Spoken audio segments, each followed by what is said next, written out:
नमस्कार दोस्तों, कैसे हैं आप सभी। उम्मीद करता हूँ आप सभी अच्छे होंगे। आज एक बार फिर से मैं आपके लिए इंडिया जीके के मोस्ट इम्पोर्टेंट 25 क्वेश्चन लेकर के आया हूँ, जिनका हम टेस्ट लेने वाले हैं।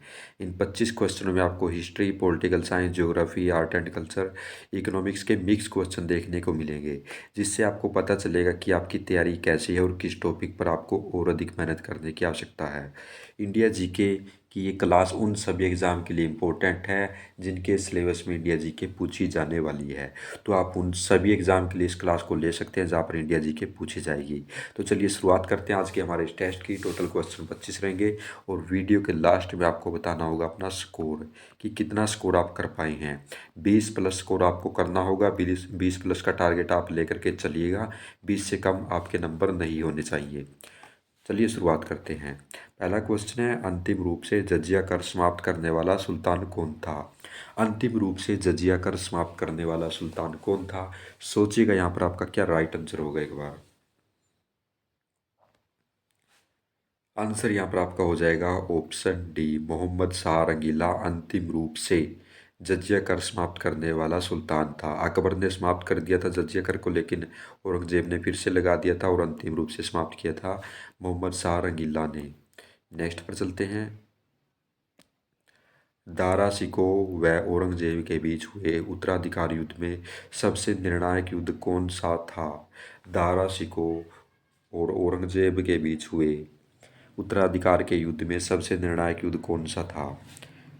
चार ऑप्शन आपको दिए गए हैं। ये सभी युद्ध दारा शिकोह और औरंगजेब के बीच हुए थे। यहाँ पर पूछा गया है कौन सा निर्णायक युद्ध साबित हुआ इनमें, जिससे निश्चित हो गया कि औरंगजेब ही गद्दी पर बैठेगा। क्या होगा यहाँ पर आपका राइट आंसर। आंसर यदि आपने किया है ऑप्शन सी, तो बिल्कुल सही आंसर आपने किया है, सामूगढ़ का युद्ध। नेक्स्ट हमारा क्वेश्चन है, आधुनिक भारत का प्रथम राष्ट्रवादी कवि किसे माना जाता है। आधुनिक भारत का प्रथम राष्ट्रवादी कवि किसे माना जाता है। सोचिएगा आपका क्या राइट आंसर होगा यहाँ पर। यहाँ पर आपका राइट आंसर हो जाएगा ऑप्शन डी, डेरोजियो को कहा जाता है। नेक्स्ट है, रामकृष्ण मिशन का मुख्यालय कहाँ स्थित है। रामकृष्ण मिशन का मुख्यालय कहाँ पर स्थित है। क्या आंसर करोगे आप यहाँ पर। रामकृष्ण मिशन का मुख्यालय है वेलूर में। पहले एग्जाम में आए हुए क्वेश्चन है, सभी इंपॉर्टेंट रहेंगे और काउंट जरूर करते चलिएगा अपने क्वेश्चनों को, जो क्वेश्चन आपके ठीक होंगे। किसके सुझाव दिया था, किसने सुझाव दिया था कि स्वतंत्रता प्राप्ति के बाद भारतीय राष्ट्रीय कांग्रेस को समाप्त कर दिया जाए। किसने कही थी ये बात कि जब स्वतंत्रता प्राप्ति हो जाए भारत को, तो भारतीय राष्ट्रीय कांग्रेस को समाप्त कर देना चाहिए। क्या आंसर हो जाएगा। आंसर हो जाएगा ऑप्शन डी, महात्मा गांधी ने ये शब्द कहे थे। नेक्स्ट है, निम्न में से कौन सा अनुच्छेद अंतर्राष्ट्रीय शांति और सुरक्षा से संबंधित है। निम्न में से कौन सा अनुच्छेद है जो अंतर्राष्ट्रीय शांति और सुरक्षा से संबंधित है। क्या करोगे आप यहाँ पर राइट आंसर, सोचिएगा एक बार। आंसर हो जाएगा ऑप्शन ए, 51। नेक्स्ट है, हिमाचल प्रदेश को राज्य का दर्जा कब दिया गया था। मोस्ट इंपॉर्टेंट क्वेश्चन है। क्या होगा आपका राइट आंसर, सोचिएगा एक बार। हिमाचल प्रदेश को राज्य का दर्जा दिया गया था 1971 में। सी आपका राइट आंसर हो जाएगा। नेक्स्ट है, मौलिक अधिकारों का निलंबन कौन कर सकता है। जो मौलिक अधिकार होते हैं, पूछा गया है आपसे कि इनका निलंबन कौन कर सकता है। आंसर क्या हो जाएगा। आंसर हो जाएगा ऑप्शन ए, राष्ट्रपति के द्वारा इनका निलंबन किया जा सकता है। नेक्स्ट है, संविधान के किस अनुच्छेद में कहा गया है कि संघ के लिए एक संसद होगी जो राष्ट्रपति और दो सदनों से मिलकर बनेगी। किस अनुच्छेद में बात कही गई है, मोस्ट इंपोर्टेंट क्वेश्चन है। आप सभी जानते हैं संसद का जिक्र मिलता है 79 में। किसके अंदर, 79 अनुच्छेद में ये जिक्र मिलता है। नेक्स्ट है, भारत की संसद का उद्घाटन कब हुआ था। मोस्ट इंपॉर्टेंट क्वेश्चन है। काउंट भी करते चलिएगा अपने क्वेश्चनों को, जो क्वेश्चन आपके ठीक होंगे। जो नए हैं मैं उनको बताना चाहूँगा, डेली हमारी ये क्लास 2 बजे होती है। 2 बजे आप आकर के यहाँ पर इंडिया जीके का फ्री ऑफ कॉस्ट टेस्ट लगा सकते हैं। इसके अतिरिक्त सुबह 10 बजे हमारी इंडिया जीके की क्लास होती है। इंडिया जीके नहीं, हरियाणा जीके का टेस्ट होता है सुबह 10 बजे हमारा। 10 बजे आप हरियाणा जीके का टेस्ट लगा सकते हैं और 2 बजे आप इंडिया जीके का टेस्ट लगा सकते हैं। काफ़ी शानदार क्वेश्चन हम आपके लिए लेकर करके आते हैं और वे क्वेश्चन भी हम शामिल करते हैं अपनी वीडियो में जो कई बार रिपीट हो चुके हैं, यानी बार बार पूछे जा चुके हैं। तो आप ज़रूर इन टेस्ट को ज्वाइन कीजिए, काफ़ी फ़ायदा होगा और आपके एग्ज़ाम में क्वेश्चन गलत नहीं होंगे, क्योंकि प्रैक्टिस सेट लगाने से वो चीज़ें आपको और भी अच्छे से याद हो जाती हैं और ऐसे ही क्वेश्चन आपको एग्ज़ाम में देखने को मिलेंगे। आंसर क्या हो जाएगा यहाँ पर आपका, क्वेश्चन देख लेते हैं। भारत की संसद का उद्घाटन कब हुआ था? आंसर आपने सोच लिया होगा, आंसर हो जाएगा ऑप्शन सी 1927 में। नेक्स्ट है, भारत में गरीबी रेखा का निर्धारण कौन करता है? भारत में कौन निर्धारण करता है कि कौन सा व्यक्ति गरीब है, कौन सा अमीर है? क्या होगा यहाँ पर आपका राइट आंसर? आंसर हो जाएगा option D, NITI Aayog. Next है, भारत का सबसे बड़ा व्यापारिक बैंक कौन सा है? भारत का सबसे बड़ा व्यापारिक बैंक कौन सा है? क्या आंसर हो जाएगा? आंसर क्या हो जाएगा? आंसर हो जाएगा ऑप्शन ए, भारतीय स्टेट बैंक। कल मैंने इसकी स्थापना आपसे पूछी थी, कब हुई थी इसकी स्थापना? 1955 में। जो मैं पीडीएफ दोस्तों टेलीग्राम पर डालता हूँ क्वेश्चनों की, उसे भी आप ज़रूर रिपीट करें। रिपीट करने से क्वेश्चन आपको अच्छे से याद हो जाते हैं।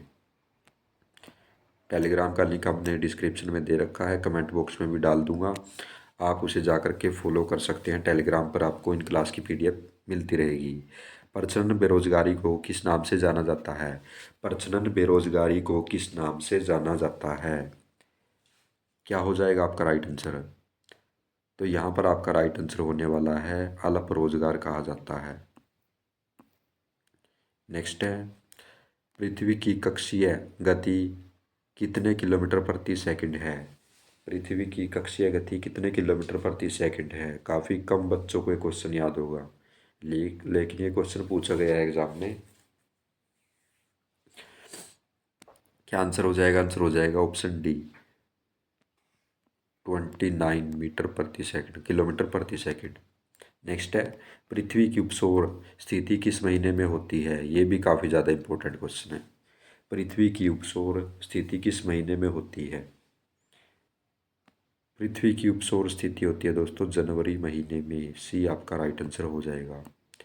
नेक्स्ट पर चलते हैं, लाल रंग का दिखाई देने वाला ग्रह कौन सा है? लाल रंग का दिखाई देने वाला ग्रह कौन सा है? क्या होगा आपका राइट आंसर? यहाँ पर सोचिएगा।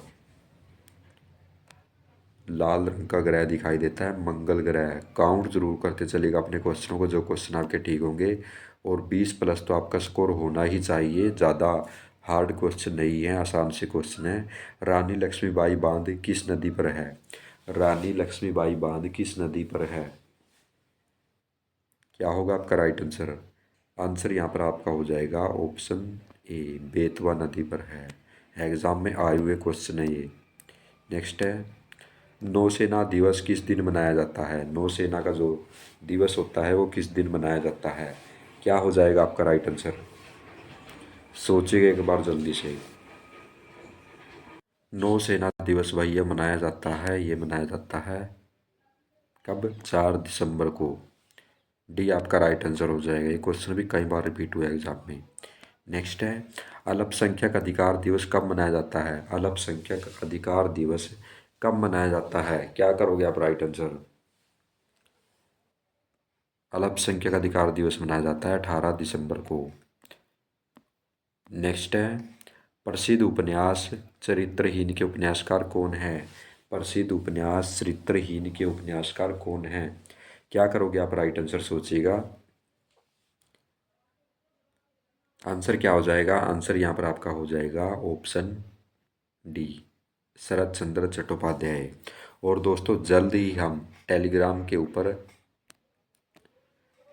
चैनल के ऊपर, जिसका लिंक हमने डिस्क्रिप्शन में दे रखा है, हिंदी के प्रैक्टिस सेट भी शुरू करने जा रहे हैं। तो आप टेलीग्राम को ज़रूर फॉलो कर लीजिएगा, काफ़ी शानदार कंटेंट आपको फ्री ऑफ कॉस्ट वहाँ पर मिलने वाला है।